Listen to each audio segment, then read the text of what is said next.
The check on the dresser wasn't advertised, it wasn't flaunted, it wasn't hidden, it wasn't disguised, it wasn't folded. But as an early teen, I remember seeing it every Sunday. It was on my parents' dresser.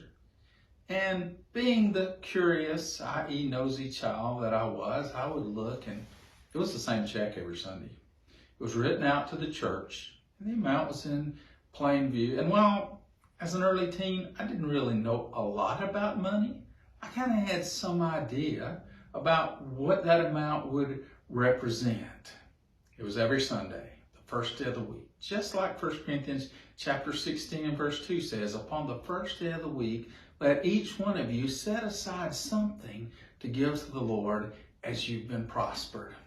I didn't think that much about it then, but I've thought more about it since then, about the consistency of it. It wasn't there every other Sunday or once a month.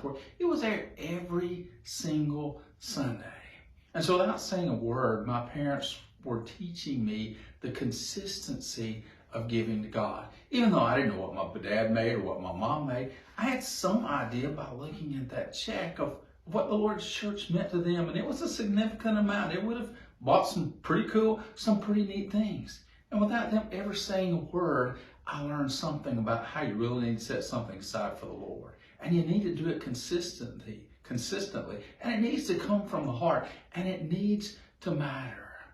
I don't think they ever had any intention of that check laying there, teaching a lesson per se. Maybe they did. It's too late to ask them now. But it's a lesson that still lingers with me many years later. It sticks with me. I can still see the check on the dresser in my mind. And what it reminds me is I want to be consistent.